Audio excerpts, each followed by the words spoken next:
Let's go over the Spotify for Artists profile, everything you need to know from getting set up all the way to launching your music online. I gotta put my hand up and admit it.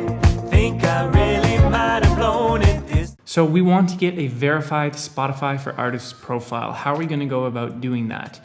First, we need to get our music set up with a music distributor. Different ones are like TuneCore, DistroKid, CD Baby. I mean, all of them have their pros and cons. It doesn't matter which one you use. They all get your music in more or less the exact same places. This is when you can start your application for a Spotify for Artists profile, is when they recognize that you've submitted a song to them. So let's say you're using DistroKid, for example, and you've uploaded your song to DistroKid and you've submitted it to Spotify. Let's start the process at this point. So let's go to Google and let's type in Spotify for Artists. We're gonna want to go to the first one here, artist.spotify.com. And so this is where we will claim our profile, and you will click this orange button that says claim your profile. Claim an artist profile. If you already have music on Spotify, you can get access to stats, pitch tracks, our editors, and more. Great. So here's where you would actually claim your profile. The only way to claim your profile is if you have your music on Spotify, if you have a profile yet. And so we have to search our name, whatever your name is.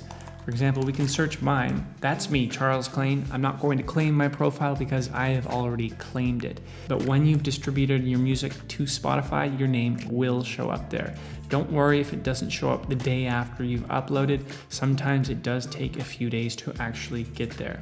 So you may have to wait a couple days. Don't worry about it too much. Once your name shows up there, claim your profile, and then you'll get a profile that looks like this. So this is what an artist's profile looks like.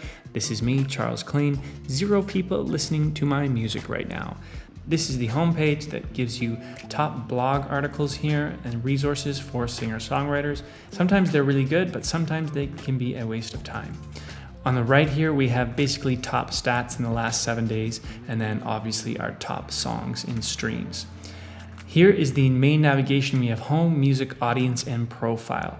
Music is where we can get all the information regarding our music, the number of streams, listeners, saves, when you first actually uploaded your song to Spotify.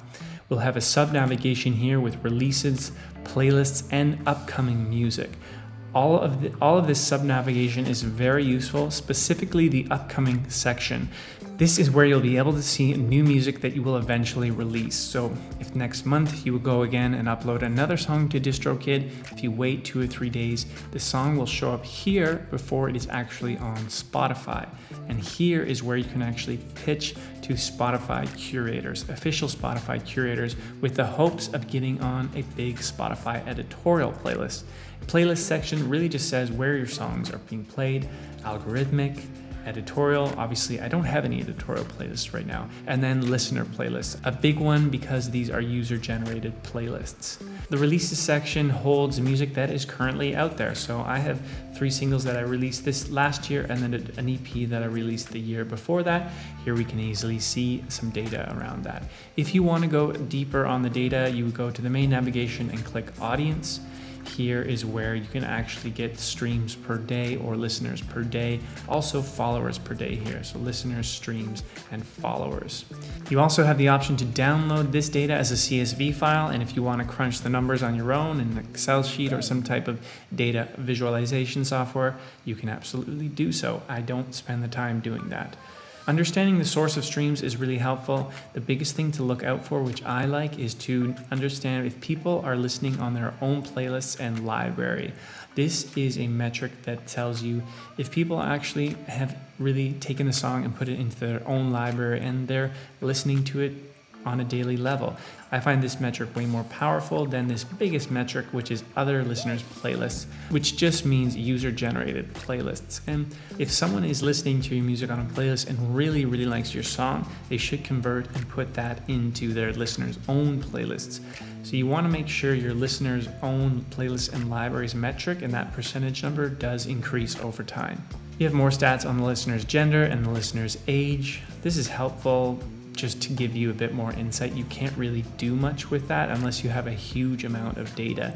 If you don't have many monthly listeners, you can't read into this data too much just because your sample size is not big enough. It's the same thing for countries. If your sample size isn't big enough, don't read too much into this data. The last thing on the main navigation here is we have profile, and this is our actual profile on Spotify. This is our official verified Spotify for Artists profile. Here is where you have the control to edit everything.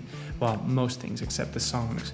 You have the chance to edit your main cover photo here. We have the option to edit our about section, and we can add our image gallery photos by clicking this pencil. If we want to add more photos or edit the current photos, we can press this pencil here to edit our bio, and the same thing goes with this pencil to edit our links. Concerts, you can't actually add your concert specifically here. You have to use the ticketing partner, which is Songkick.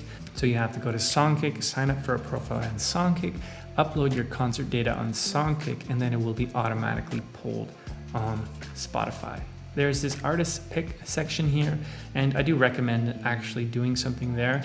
It only lasts for 14 days, so mine just expired the other day, so I have to go and either promote an upcoming concert, maybe promote a playlist, maybe promote a picture. The benefit of having something there is to just show that you're active and engaged. So I'll show you what that looks like actually on a Spotify page. So if we go to my page on Spotify, this is what actual listeners are seeing. And this data is being pulled exactly from where we were on our artist page here.